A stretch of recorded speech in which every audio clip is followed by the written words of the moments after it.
Hello, hi Roy, how are you? I'm doing great, Mustafa. Good talking to you again.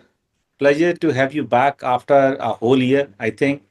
Last Yeah. time we had a great session as we were just talking about offline that we categorize consumption processing layer with the table layer and the storage layer last year when we did. And a lot of people appreciated that podcast and they connected with me one to one and they really said that, oh, this is something which is really hidden under the hood. If Yeah. you go into database world, nobody even talk about that segregation. When you go into Databricks and Snowflake, it is again a hidden truth, right? It is there, but nobody talks about it. But when you talk about Iceberg, Delta, and Hoodoo, that is where the whole world changes. That if your data sitting into the object storage, it can last for there for the life until unless something really replace object storage. Just like Right. object storage replaced Hadoop and Hadoop replaced traditional database storages. So until unless object storage itself doesn't replace some storage, you don't need to move your data for the life, at least for the OLAP world. OLTP still sits on the databases, most of this, and HTAP, RDBM, RDBMS, and HTAP databases. Yeah. So, okay, let's. So we don't need to introduce you. You have been on our podcast, and you are a known personality into data world. So let's jump directly onto our topic because I want to utilize our time most on our topic, which is we are saying catalog, federation, and the killing of ETL connectors and zero ETL, plus how MDM is re-emerging in the era of contacts, in the world of contact. That's our topic. Yeah. So first, let's start with it. How you come up with this? What was the reason to come up with this topic? Was the Yeah. I just background? woke up one day and started thinking about it. No, I'm kidding. So just I don't remember I don't remember what job I had when we talked last time, but I'm recently at Microsoft. I work on a One Lake team. One Lake is our managed storage lakehouse platform inside of the Fabric ecosystem. One of my areas of focus is Iceberg. So still working on Iceberg, but trying to bring the Iceberg technology into One Lake and into Fabric in general. As you Mm, said in the beginning, last time we spoke was really about the table format, the storing the data, the value of kind of unifying all your data on a single sort of standard table format. mm, I think what I want to talk about today is sort of like leveling up and talking about the catalog layer, right? mm, I think over the last year or so, like we sort of settled. Iceberg is kind of the, I'm sure people will like disagree with me, but Iceberg I think is the winner. We're seeing just adoption all over the place. SAP is talking about Salesforce, Workday, all these companies are saying Iceberg, Iceberg, Iceberg. So it's not just the standard query engines that you see in the market, it's actual data platforms mm. that are storing massive amount of data actually settling on Iceberg. So that's a testament to the longevity and to stability of and maturity of that platform. Mm, I think the next sort of step is that now that we unify the storage, like how do we get the platforms to talk to each other, right? mm, Typically, as you kind of mentioned in the intro, typically you'd connect a tool like Fivetrend or Click or whoever that may be to actually ingest data in from lots of different sources, lend them in your lake or in your warehouse, run a bunch of ETL transformations on it, and then get it ready for analytics or AI, right? But now you have to manage these other connectors and vendors, and some of them are long tail that nobody really manages. And if you have a bug, it takes months to fix, and it's costly. Nobody really wants to do this, right? And then on top of that, you got to run these ETL transformations that a lot of times they're just converting from JSON to Parquet or from JSON to Iceberg or like very, very basic things. But it's a fragile solution. It's something that you have to touch. It's something that you have to manage. And if it does break, all everything downstream breaks as well. So even though it's annoying and it's minuscule, but it does break a big part of your architecture. So how do we eliminate that, right? And then I think probably 2, 3-ish years ago, AWS came out with like this concept of zero ETL. mm, Basically, managed data ingestion. So from Aurora database, you simply lend the data in S3, right? Other platforms came around with the same kind of solution, fully managed data movement, calling it zero ETL, because technically you just ingest data, you don't need to ETL the data. But in Mm. reality, you still need to ETL the data because it's not in the right format, it's not in Okay. the right structure. You need to Yeah. do a lot of things. So it was a bit of a marketing thing more than a technical solution, but it did move us a little closer. The connector vendors saw a big drop in the traditional connectors, like the core connectors, like the Postgres ones, the MySQL, the Oracle. Like the demand for that started to drop because these zero ETL solutions just became native and you could just turn them on and off you go. You don't really pay anything for that. So that really changed the market. Even though it didn't completely solve the problem, it changed the market. I think where we're going now, and this is something that we're investing a lot in One Lake, is something that we call zero copy, right? And it's again, it's not necessarily a marketing term. It does sound good actually, but the idea there is that we don't necessarily want to move the data. We don't want to do ETL. We don't want to do data ingestion, data movement. There's no need for that. It's costly. We're just duplicating stuff around. So the way we're thinking about it is, what if we elevate the conversation? We say, okay, each of these platforms at a high level, they're very, very similar, right? They got a storage component, they got a catalog component, they got a security governance component, and they got some layer of access, right? Query or AI chatbot, whatever that may be, right? On the storage level, we kind of solved it, right? We agreed on Iceberg. We're all storing Iceberg in object stores. We all know how to speak that language. The second level is the catalog level, right? The metadata. Mm. How do we talk to each other through this layer so that we can communicate and say, I have table customers, you have table, I don't know, items or purchases, right? How do we put those two together without having to copy the data, right? In the old ways, we used to solve that through query federation, right? So you'd Mm. have one engine. Let's say Dremio was a really good one at that.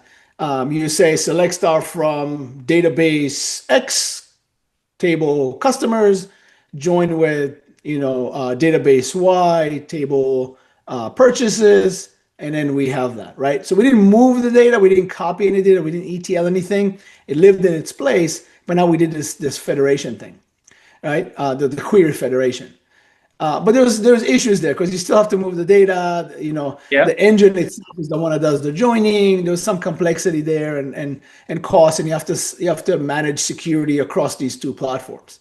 Mm. But what if we kind of say, hey, let the platforms communicate with each other so that they all know where all the data lives, right? So in this particular example, like One Lake stores data and it has a catalog, right? Snowflake stores data also in Iceberg, also in One Lake, also in AWS, but they also have a catalog that says, hey, some of these tables in One Lake, some of them in somewhere else, Mm. right? Same thing with Bricks and Unity catalog. Now, they all are masters of their own domain. What if we connect them together through catalog federation? So that if a user comes to, let's say a Spark inside of Fabric, and they want to look at all the tables, One Lake is already federated with Snowflake and Databricks. Now it sees One Lake tables, it sees Snowflake tables, and it sees Databricks tables, right? Some of them may be in One Lake, some of them may be on S3 in AWS, some of them may be on GCS in Google. As an end consumer, I don't necessarily need to know that. I just go to my One Lake catalog. One Lake catalog says, yeah, I know about this table. I don't actually have it. Snowflake does. So I'm going to go send a request to Snowflake to say, give me all the metadata that I need. And then I'm also going to ask Snowflake to give me credentials to the underlying storage because they're managing the storage. Right now, I have access to the metadata. I can parse the table, I can plan my query, and I have temporary credentials to whatever storage layer that data is stored in, right? Whether it's One Lake or GCS or S3, they give me those credentials, and I can just make the query directly to that object store. Does Okay. that, does that make sense? And I know I said a lot of stuff, so we can kind of. Yeah, I'm consuming all, and I have so many questions because I am myself with a data solution architect, and I think this session will be very valuable for architects. So I'm going to throw a lot of questions. So Yeah, go for it. so when you're talking about one lake, and of course on one lake you will have a fabric sitting over there, right? Just like Not database. necessarily. I mean, you can, but Yeah, it's again, think of it. Sorry to stop. I just want to clarify. So one lake, you can think of it. I call it like a managed storage SaaS, right? SaaS. It's a platform that lets you store data. It catalogs it, gives you security, gives you a lot of connectors to bring data in, take data out. Now, Fabric as an engine typically sits on top. You can use it. That's kind of the default, right? To make it Okay. easy for you to get started. But because we're using both Iceberg and Delta Lake, as well as Iceberg Catalog REST integration, we can talk about that more. Any engines can plug into it, like ClickHouse and Snowflake and Databricks and Dremio and Yeah. Cloudera and whoever, right? Yeah. So we are saying we have storages. We have one lake storage, we have data brick storage, we have Snowflake storage, all support by the way Iceberg now, right? Let's say all have Iceberg. Well, they can have their own. They do. They do all of Iceberg. Yeah, we Can don't have to have say it. Yeah. Yeah. So Databricks can have their own Delta tables as well, but they are also supporting Iceberg. Same goes Yep. to Snowflake. They have Snow tables, but they are also supporting Iceberg. And OneLake is also supporting Iceberg. Let's say, for discussion's sake, all three have icebergs. So first of all, Yeah. what we are talking about, we are talking about the OLAP world. We are not talking about the OLTP world. Operational, no. It's all OLAP world, right? Now, when Today, yes, yes. I yes, mean, there's no reason not you can't do OLTP. It's just it's not this is not the use case today. Some of the OLTP requirements from the database engine, right, fair like enough, fair enough. transaction rates and assets and stuff, isn't perfect yet in this scenario. But it Yeah, because when you go towards the OLTP world, there are performance issues, there are many other issues.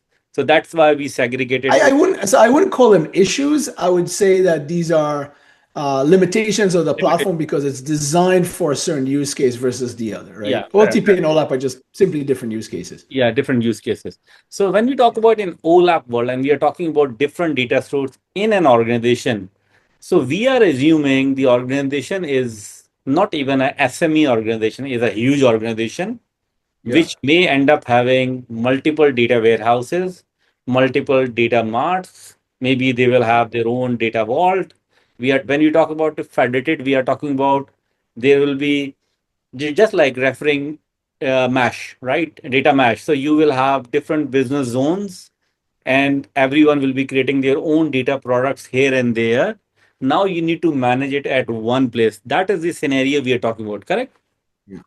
So I think it's a mix of a few of those things that you said, right? So if we look at it from an infrastructure standpoint, right, like data infrastructure standpoint, typically in an organization, they'll try to unify the storage of the data into an object store, right? Whether it's one lake or it's three, whatever that may be. Fair enough. Now, they may have lots of different tools, but ultimately they want to unify it into one place.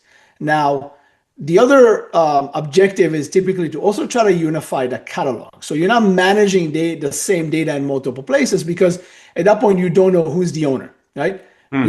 Which catalog is managing the rights and the updates to That those would be my tables. next You can't question. have Yeah. multiple. Yeah, yeah. Yes, exactly. So they usually try to do that. So like in Fabric world, right? One Lake has a catalog that is the single catalog to manage it all. In Yes. AWS, that's typically Glue, right? Glue Yeah. would be the catalog to manage it all.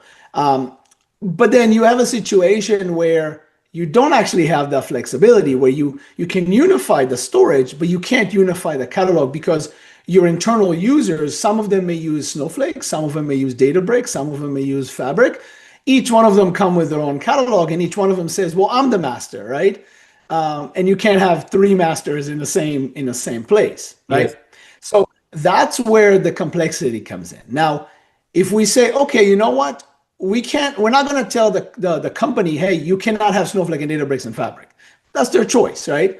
But what we can say is that, hey, instead of each one of you trying to be the master of all, be the master of your own domain, kind of like in a data mesh idea, right? But we're then going to federate you. We're going to connect you to all the other ones. So you see what all the other ones are doing and Mhm. you actually have awareness of it, right? So if Snowflake creates a table, but Databricks wants to read it, it Hmm. can federate its catalog with Snowflake's catalog, and then it can say, oh, this table was created, it's managed by Snowflake. Cool. I won't try to compact it or garbage clean it or anything like that, but I can query it, right? And Hmm. if I want to update it for any reasons, I may be able to update it and then tell Snowflake, hey, I just updated it. Here's the new snapshot that you need to use, right? Hmm. So there's some of that coordination between the engines. Okay, so So what we are that's talking kind of about, the gist of it, right? yeah, so we are talking about different domains, which can be procurement, finance, which can be different Yeah. pieces can run. Maybe finance is running on AWS, procurement is running on Google, and some other department, marketing is running on Azure, and we are Yeah. talking about everyone will have their own catalogs. Now, I think, correct me if wrong, if I'm wrong, we are talking about a master federated catalog, master catalog, which will sit right on top, and it'll Not, talk. not necessarily. You Okay, could do that. You can do a master catalog with a bunch of secondaries, okay, or you can just do basically like I don't know how to call it, like active, but like it's all catalogs talking to each other, right? all. So, I don't need necessarily a master for everything. I have a okay, master for my own domain. So each domain has its own master. so it's a Right? peer So your finance peer team thing. will manage their own stuff with their own Snowflake catalog. But because the Snowflake Horizon catalog has an Iceberg REST catalog implementation, it speaks the Iceberg REST API standard. Hmm. We can actually connect to it from OneLake because OneLake also speaks the Iceberg REST Okay, APIs. okay, And so does Databricks Unity Catalog. awesome. So now we're speaking the same language. So I can say, hey, Mustafa, what tables do you have? And then you say to me, hey, Roy, what tables do you have? And then Hmm. we exchange that information. So whenever a user who's using your stuff, your engine, wants to query my table, you go to me and you say, hey, Roy, give me the information about this. And then give me credentials so I can access that table, right? Because Roy, you're managing it. So it's kind of a peer topology where everyone Yeah, have I don't like using the word peer to peer, but it's kind of like that. Yeah. kind of that, right? So now we are saying every catalog can talk to each other catalog. Now, Yeah. next question comes. So we have Databricks, we have OneLake, and we have, let's say, Snowflake, three scenarios. Now I'm sitting in OneLake, let's say. Now I'm using Snowflake tables. When I create a cluster, the consumption power will be used by which environment? The engine that's executing the query. So if Ah, the data is stored in OneLake and cataloged in OneLake, let's say I used Fabric to create the table, right? I pay Fabric to generate the table to produce the bits, yeah, but then I query it in Snowflake in yeah. my finance department. Snowflake in my finance department is paying for it, or the finance department is paying for it, right? Because it's their engine.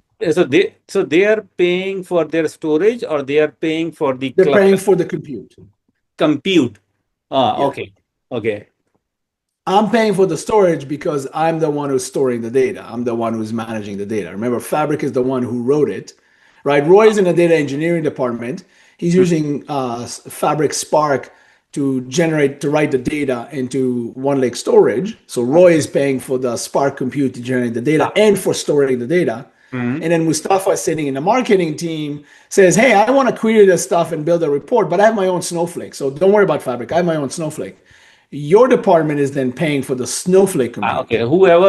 Whoever runs Yeah. this, they will use Yeah. their own compute. Exactly. Fair enough. Exactly. And this Fair is I'll give you an example. So I'm working with a bunch of financial services companies, and this enough. is one of the things that really jumps out at them as a really nice approach to solve some of their problems. So what they want to do is they have a lot of data that they want to share, right? They want to make this data accessible to their customers, but they don't want to pay for the compute. So like if you're a customer of mine and you run Yeah. some crazy unoptimized, uneducated queries, I'm paying for your bad mistakes, right? I don't want to do that, right? I want you to pay for your own compute, but I want to offer the data, right? So in this particular scenario, right, there's one of these companies that I'm working with.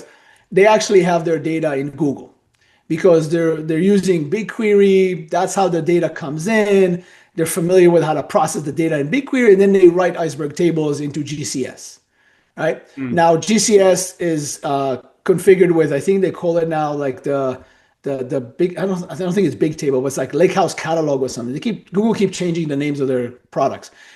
It's something like Lakehouse Catalog. It's an Iceberg catalog. Same like So Microsoft. They keep changing names. yes, exactly. So what I can do now is I can say, hey, I have customers in Fabric that want to access this company's data, but the data is sitting in Google. I can then federate my catalog, my one lake catalog to the Google catalog, right, to the Lakehouse catalog over there, and I don't really have to do anything else. Now, all the data is discoverable. The minute I want to actually query the table, Mm. then my one lake catalog goes to Google and say, hey, give me a token to access the GCS bucket, and then I'm going to query the GCS bucket. But because my engine is smart, all right, I'm using Spark, I can do push downs, I can do I can do pruning, I can do all those optimizations directly on the remote object store on Google, right? So I can then only bring back the bits that I really, really need, as opposed to try to bring everything and then figure out how to parse it, right? Yeah. Does that make sense? Yeah, that's absolutely makes sense because a lot of times, so what we are saying that in every warehouse or lake house, our raw layer is something where we bring from everywhere and put it in one place. Yes, That is where exactly. eliminating in this part. We don't need to bring anything. They are already stored somewhere. People have done their own staging layer as well. And Right. you just pull from there rather than you bring it and then massage it and do it. That I am with you. Now, Yes. here I have one challenge, right? I think this is not a technology challenge. This is more over a data pipe, how to the data architecture challenge. Because if you allow so now what we are talking about, we have three data stores. We have Databricks, we have OneLake, and we have Snowflake within the same organization. And we Right. are letting all talk to each other, which is our data mesh concept. Now, how we manage, again, this question comes on to the catalog and governance. I'm going towards the governance because there will be links here and there, all Cartesian links. How we will manage, who will manage this lineage and all observability, for example, how to manage Yeah. all those confusing pieces. So I think a big part of it is still sort of being sorted out. So there's a few pieces to it. There's the operational piece, right? The monitoring, the lineage, those things, and then the security piece and the governance, Mm-mm. right? From an operational perspective, these are all standard catalog, right? They're all spitting out logs. They all have traces. They all have a way to say, hey, Snowflake just made a request to me. I served a response to it, and then it does its thing. So you still need to sort of trace it. So if there is multiple hops in the flow, you will need to trace it. What I've seen actually, which is really cool, is that all these engines are actually or catalogs are dumping logs into an object store. So into OneLake in particular, all the logs are there. And then I'm seeing users like at this company is actually running Copilot on it and saying, here is my query. It started here. Is the query SQL that I sent.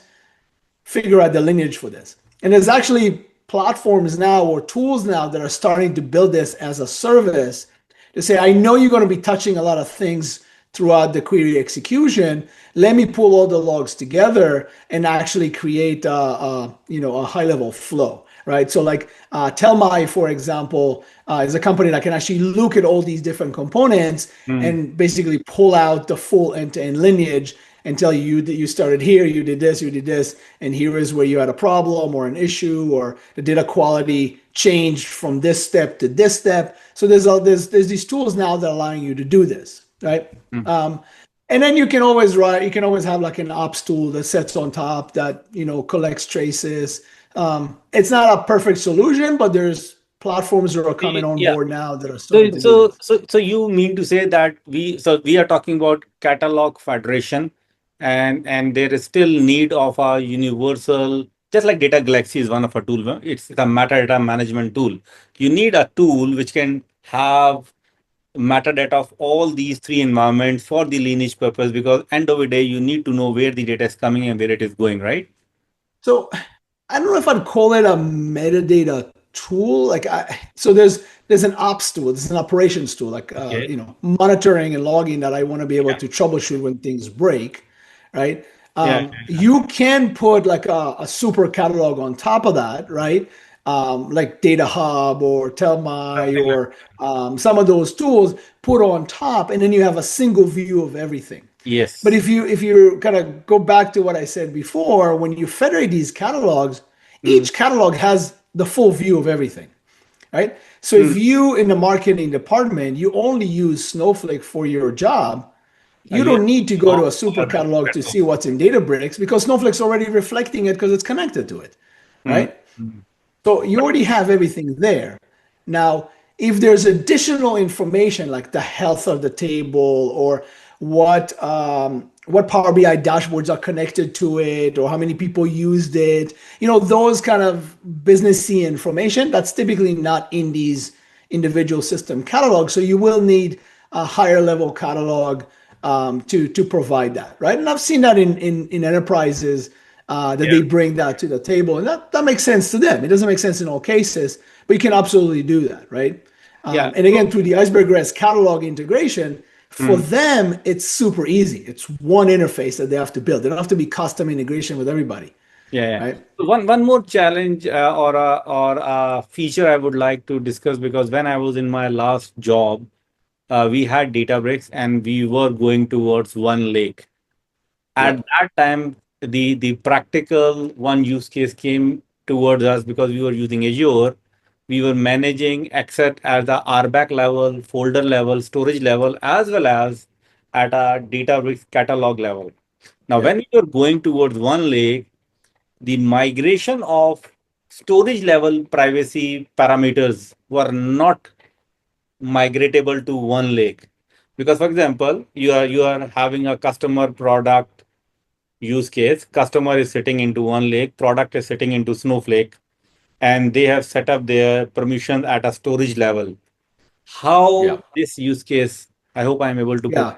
this. Yeah. So it's much different today. Okay. Today you can still set storage level ACLs or controls, but what you can do is you can use one lake security, right? And one lake security is the ability to set up column and row level security policies or permissions on all of your tables, right?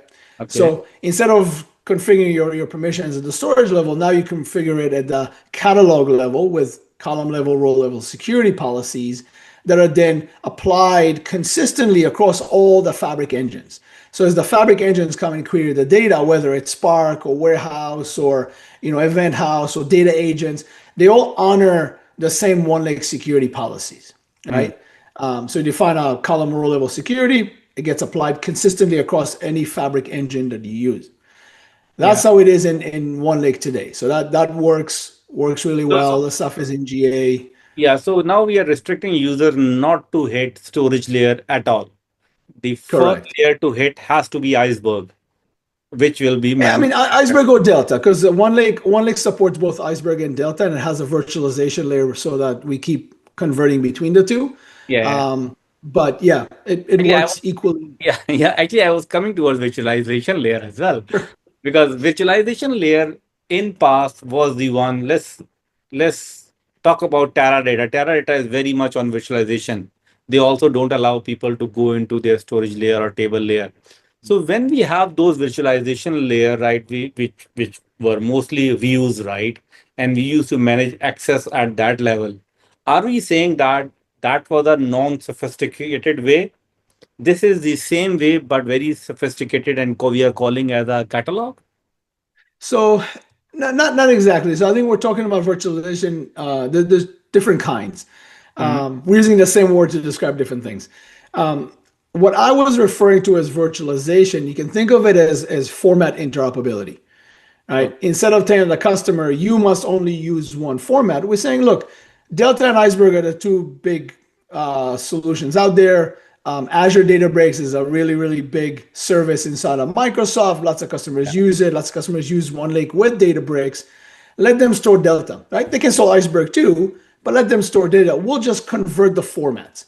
The beauty there is that it's only a metadata conversion, it's not a physical data conversion. So it's very quick, very lightweight type of conversion. And the two formats are kind of converging more and more over the coming months and years. So eventually we're not going to need virtualization or format interoperability, but that's there to make it easy for customers. You don't need to choose, just use whatever and then we'll convert. The virtualization that you're referring to is a little bit different is where you build you don't really understand what the structure is under the covers. You Yeah. build these views that both include business logic, like how to join the tables and organize the data, as well as security controls, like access Yeah. policies, Yeah. right? So I can already mask a column because I know you don't have access to it, or I can remove a column or remove rows or whatever, and it's all baked into a view. Hmm. I don't necessarily call it like a virtualization. I think that's more of a way to, well, I guess you can call it virtualization, but it's a way to manage access to data. Um, it's not a bad solution.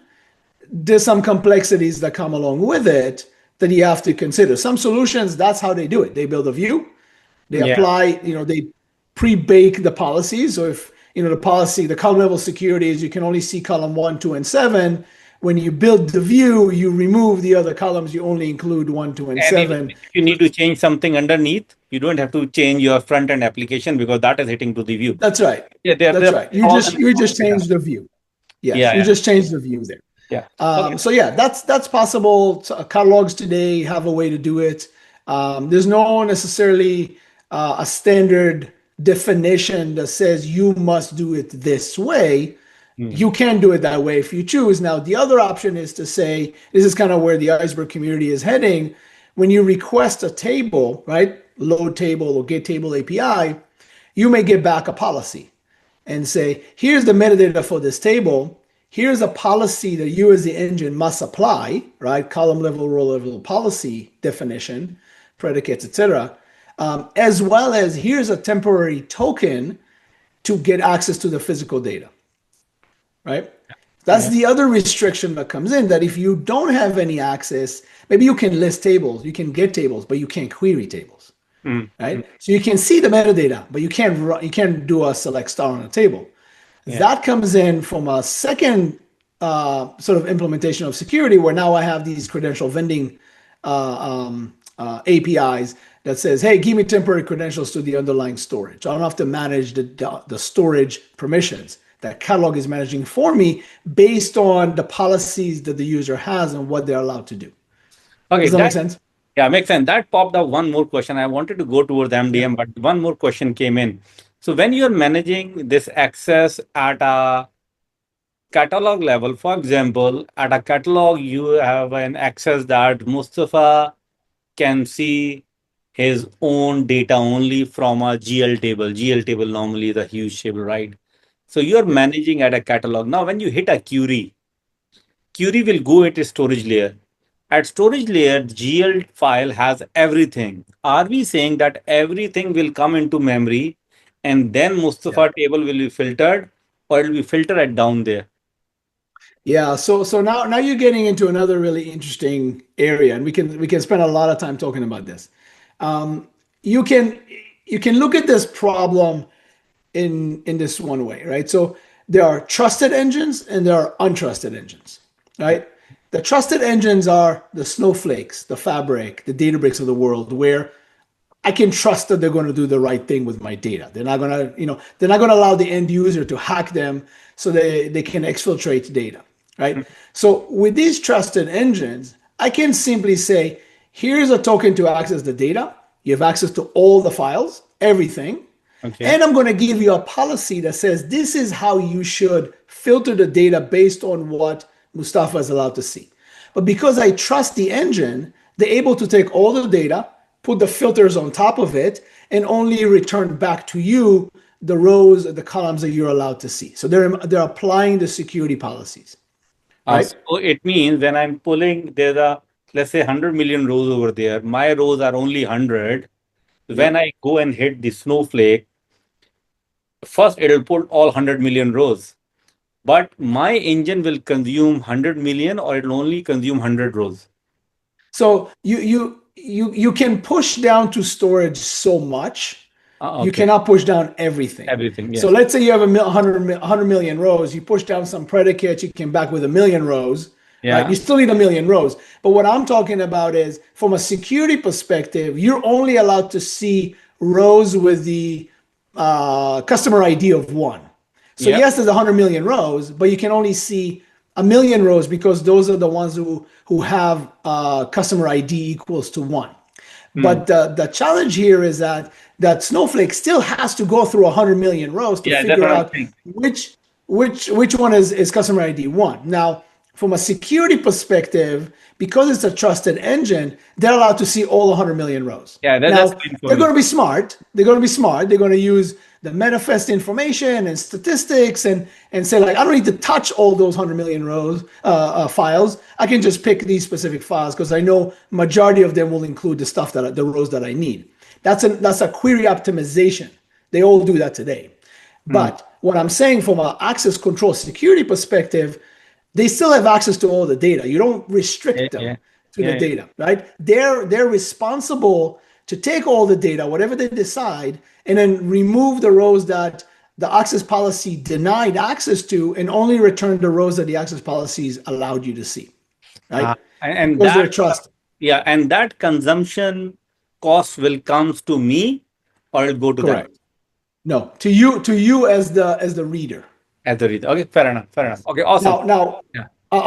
let me finish that thought. So that's the trusted engine. The other side is the untrusted engine. Mm. Let's say you run DuckDB on your local machine, or you run Pandas or Spark on your local machine.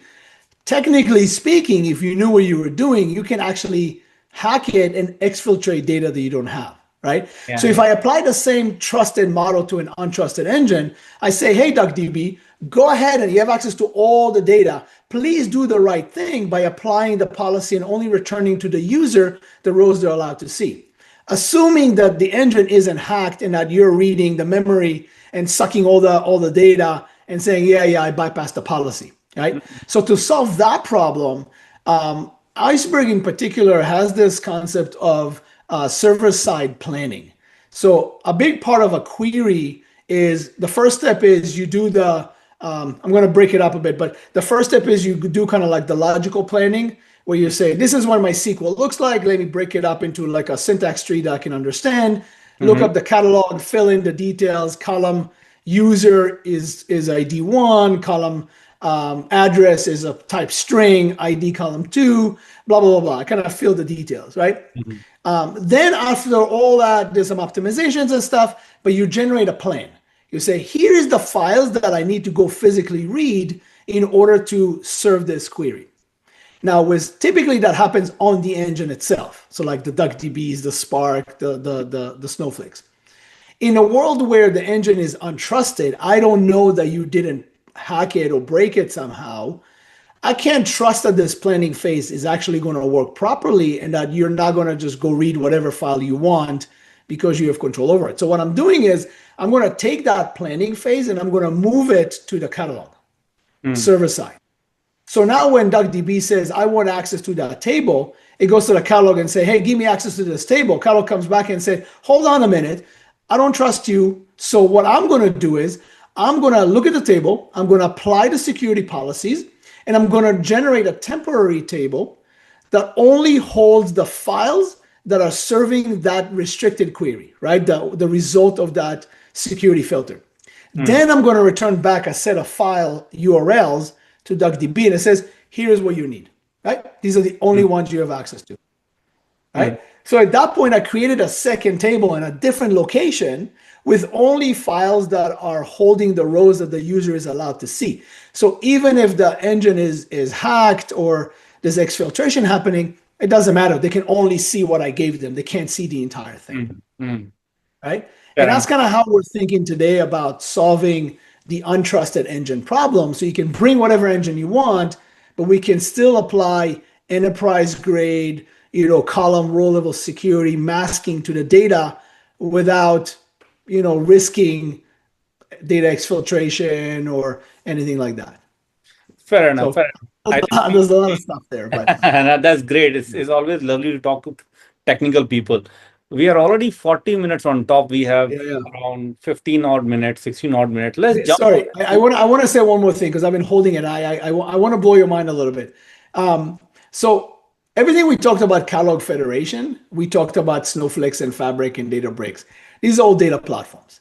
Yeah. What's really mind blowing about this, and this is why I really think that In the iceberg world, the table format is amazing, but the catalog spec is so much bigger and better, right? Yeah. And this is why I think that we're not talking about just the data engines. We're now talking about SaaS providers, platforms, Right. right?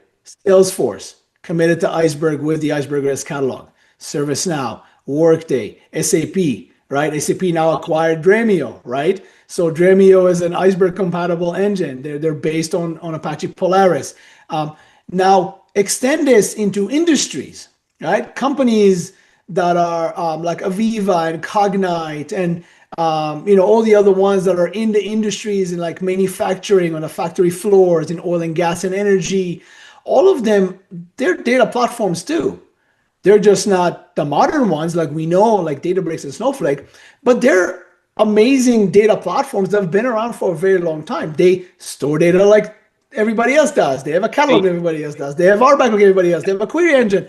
What if we actually get those guys to speak the Iceberg REST specification and start connecting with the rest of the world, right? You have opened a These are the Pandora really, box. really hard connectors that require a ton of ETL, That's right? what I'm Like saying. like like Yeah. PyHistorian, you may be familiar with that Yeah. platform. Yeah. Yeah.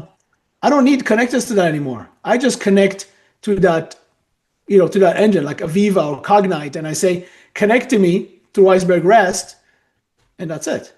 No, And the that's awesome thing yeah. is, in Fabric, we're doing this. We're doing this now. We're working with a bunch of them to build this integration. So it goes way beyond just the traditional data platforms. Like we're going out to all the data platforms, and No, that's going to change the world. That's going to really eliminate a ton of these custom connectors, super expensive connectors, hard to manage, remove a lot of ETL complexity. Let's just talk to each other the same language and get access to each other. you have opened a new Pandora box actually, which is one of the biggest challenge right now. And I doubt we will be able to cover MDM. But now, man, let me ask because what we are saying is we are opening this world, OLAP world connectivity with the OLTP world. And when you And talk, not just the OLTP world, more of the closed up yeah, industries, yeah, right? the Closed up SAP, yeah, platforms that have, Salesforce, yeah, yeah, yeah, that have traditionally been proprietary and locked away, and you have to spend a lot of money and energy to like build or buy custom weird connectors. Now we're just connecting to them. We're just no, but the thing federating via is, the catalog. but Roy, the reality is why they were black box because they don't want rest of the world to hit their OLTP engine because they are operational transactional applications where data is coming from the front end application and OLAP Right. is hitting it. There's a performance issue. When you're saying Iceberg, go and connect, I think technically Iceberg is solving a problem replacing their native connectors or drivers, but when we talk about uh, use cases, I don't think that problem will be solved because if you are No, able, no. yeah, So you're talking about two different things. yes, yes, So if you take one of those platforms, right, the input is OLTP because they're reading yes, from yes, factory floor machines, from yes, yes, IoTs, from yes, gas pipelines, those kind of things. That yes, may be OLTP. That may be even something else, right? Maybe some I've seen custom databases, etc. yeah. The back end of this is that OLTP input is dumping data into object stores, right? It's already doing that because that's the way for them to scale. That's the way for them to enable analytics and to enable agentic experiences on top of the data. They have to do this anyway, You're talking, right? you're going towards HTAP databases as well because No, H, no, no, no, no, no, no, is it? no. Very, very different. Very different. So Okay, basically, what I'm saying is the input is OLTP of some yeah, sort. Sometimes it's like yeah. key value databases or And time let's say series they have database. Oracle database over there. Let's say that there's an Oracle database. Sure, sure. Now, what they're doing behind the scenes is they're spilling these data into the object store, into one lake. Ah, It's not HTAP. It's not two databases sort of like coordinated that's not together. HTAP. It's like Yeah, a dump. it's a It's a dump. dump. They do a dump automatically, whether it's a real-time dump or every hour or every whatever. But they're just dumping data structured into the object store, right? They have to do it anyway because their customers are asking them to do it. They have to do it because they want to build analytics experiences and agentic experiences on top of their platform because they want to modernize, right? They can't do that on top of the OLTP databases that they have to Ah, input data. You understand? Now So it I got doesn't have to be HTAP, right? I so don't so. need like one database that serves both things. I Hmm. just have two things, right? Yes, there'll be copies, that's fine, but they're used for different things, Now, right? now, There's now, now different performance now I characteristics. got your point because if there's a SAP behind SAP, there's an Oracle database. What we are saying that that source has to enable that offloading to a object storage. They have That's to do right. that once they They do offload it it. anyway. Yeah, and Yeah. then Iceberg comes onto their into their environment. They will enable it, and then Yeah. our environment can go to engine talk. And okay, now I got your point. Yeah, I yeah. thought you are trying to get Keep an eye out for like my LinkedIn and like the One Lake blog. We'll be talking about more of this as we start rolling these out. But I'm talking to a bunch in different industries: financial services, manufacturing, oil and gas and energy. They're all coming and saying like, look, customers are telling us that they want access to our data more easily, right? We're building agentic experiences that we cannot build on top of our existing databases. So we're putting stuff in object stores already. How do we integrate with OneLake? And my answer is it. Iceberg REST Catalog is the standard way to do it. Don't need to build anything custom.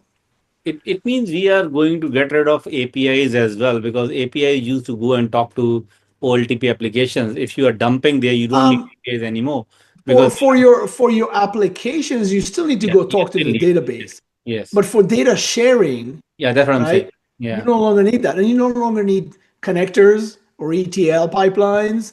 That's where I'm seeing that a lot of these connector companies are going to start, I don't want to say going away, but the business is going to start getting eroded because the core the core platform connectors like the Salesforce, the Workday, the ServiceNow, they're integrating with Iceberg REST Catalog already. So I can just federate. I don't need connectors, right? Where you need connectors is like Facebook, right? yeah, Or yeah, yeah, Twitter or those yeah. things. Like you're not going to get them to build an Iceberg catalog, right? Yeah. But they're also not putting their stuff on Iceberg or anything like that. Okay, fine. There'll be some of those connectors, but those are peanuts, right? That's not a business. Okay, Um, with this one that OLTP are offloading the data into object storage, I can see one challenge which is CDC. Because last time in CD in OLTP application CDC, we can go and read their transaction logs. But if yeah, they are dumping into the object storage, there might be a transaction log, but you have to minus yesterday data to the today data, and it's a yeah, yeah, high yeah. processing power to do that stuff. But here's the difference. In the traditional world, that was your problem. In this new world, it's their problem, Uh, right? So okay. if a company says I have OLTP, but I want to put my data inside of OneLake, okay, that's their problem. They'll figure out CDC. They'll figure out how to merge. They'll figure out how to do all those things. In a traditional world where you had to build connectors and ETL jobs, it Yeah. was your problem, Yeah. Yeah. right? And then it was really hard, right? And Now, it's not your problem we were anymore. It's hitting part their of the problem. engines. Yeah, we were hitting their logs. Now we are not hitting their OLTP logs. We are not hitting their engines. Everything is Yeah, already in the object storage, and we will figure it out. that's right. Okay, awesome. I That's think right. let's use that last 7 to 10 minutes on MDM because I really want to go Yeah. into MDM. We'll tease it up for the next one. How about that? Yeah, yeah, yeah. I hope I can find your time. It took me 1 year to get you again. So No, no, we'll find time. yeah, so let's go Um, towards re-emergence of MDM. Let me set the context. Yeah, we are talking about context because everybody is talking about AI tool, and we all know that AI tool does not work good on structured data if there is no context. Even on unstructured data, you have to have a yeah. right context, right? And you correctly mentioned that MDM was dying; it was already dead. But now, as you have to give the context, you have to have the master data setting somewhere, right? So let's talk Yeah. about on this one. Yeah. So I think there's two really big sort of trends happening, right? The first one we just talked about, Hmm. and that's about the unification of data. So we talked about before in the beginning, breaking data silos within a company. Hmm. Now we're breaking data silos across platforms, right? So we're making data accessible. So if you think about it in a year, 2 years from now, inside of your lake, you're going to have data from everywhere, Yeah. right? SAP, Salesforce, Aviva, Cognite, all this data everywhere. Now, the next problem is how do we make AI efficient and effective and drive the agentic experiences in a good way so we have accurate results. As you said, AI to the raw data, So we've been doing for a long time now. It isn't a good thing. It doesn't really work well. So now this emergence of the context layer, right? We've talked about context layer for years, but now AI is that accelerator on top of that to say we got to really solve this problem because we need to give AI context. Originally in the world of AI, it was prompts. You basically wrote down all the context, you told them everything. Now I don't want to tell it, I want it to learn. I want it to figure out from my data. So who is the best solution or who is the best person or to do that is the person who understands the structure of the data, the relationships between the data sets. Who has that? MDM solutions, right? Before this world, we're like, MDM, so much work. I have to figure things out and manually connect tables. Now MDM is so much more advanced where when you have all this data coming in, they can look at all the data sets and say, wait a second, I can now use AI myself and figure out which table means what. Like this is a customer table. This is also a customer table, but they're slightly different because this comes from the ERP. This comes from Salesforce. How do I meld them together? So the experience of plugging things in and connecting things become far more dynamic. So that you don't manually create anything. You don't have to do anything. You have to build relationships. So the whole pain point of the original MDMs years ago is now gone. It's all automatic and AI driven. Now, once you do this, the MDM engines are producing mastered records for the agents, the AI agents, the co-pilots that you're going to use in your enterprise. They're creating these mastered records that these agents can then use. So instead of the agents going to the raw data and figure out putting all this stuff together and figuring out their relationships and those kind of things, it's already mastered for them. It's already prepared and ready and rationalized for them. They just go to the gold record and they they do their thing, and then you get much, much better results. Now, the second part of this is because MDM is already building the relationships, they can take that semantic information and expose it upstream to the context layer, right? So in the Microsoft world, we have Fabric IQ, which is a ontology service layer that allow you to put in ontologies and semantic information in a service layer, right? They can access through APIs. And then whether it's copilots or data agents in Fabric or GitHub Copilot or whatever that may be, they can always call the IQ service layer and say, give me information about this data set, right? So two big things here. First, you master the data automatically. So the agents are working on the best possible view of the data based on business context that's dynamically created. Second thing is that now that the MDM solution did all this work, there's a lot of residual context that can then be pushed upstream so that agents can become even smarter. Okay, so when you talk about Fabric IQ, so we have 3 to 4 minutes. Are we talking about that when we talk about Fabric IQ, it goes into, let's say, customer is being generated at 10 different kind of applications or maybe different location, different OLTP, and we pull it into our OLAP world somewhere there and maybe in a raw layer somewhere, and then we have to do this MDM on top of it. Are you saying that Fabric IQ sitting here, it'll go to all the tables coming from all source system, maybe 10 source system, and it'll find the golden record for you? Are you saying that? No, so IQ will not find a golden record for you, but once the MDM platform generates the golden record, it Okay. then talks to IQ and says, hey, IQ, here's the table for customers, right? A Mm, customer table. And by the way, here's a bunch of additional context that you don't mm, know about yet, right? This mm, table is related to these other tables, and it's, these are the types and stuff, et cetera, et cetera. And if it's a customer record, or let's say it's a pipeline record, like a mm. oil pipeline record. Yeah. Here's an oil energy specific ontology that we're going to attach to this, right? Mm, Because the MDM solution will have that information as well, either imported in or they brought in from outside. But they can say, hey, I just mastered a pipeline record table mm. that puts together from a lot of different sources, and here's an additional ontology that I'm going to add to it, Ah, right? So now IQ becomes that context layer for your engine, the agent. The agent says, hey, I need to figure out how many pipelines do I have in Northeast that are pushing X amount of, oil through it. Obviously, I don't know what the hell I'm talking about in that case. But, so when you ask that question, IQ then says, wait a second, I know there's a pipeline table and here's the ontology for it. So when you say, cubic meters of oil throughput, then I need to go and query this particular column inside the table, right? So it kind of helps the agents be smarter. Oh, awesome. So you are saying that this Fabric IQ will have ontologies sitting over there. And of course, Yeah, ontologies will be based on the domain. If you are in that's right. banking or a telco or an oil gas, it's a different ontology for that. Okay. Okay. That's right. That's right. I It's think ontologies, it's context, and then it links to the physical data. The physical data is the mastered golden record as opposed to a bunch of raw tables that, God knows if they're good or bad or, they yeah, have duplicates in them or any of that stuff. Because the agent's not necessarily going to know how to eliminate no. duplicates when you have two raw tables that have a customer in them.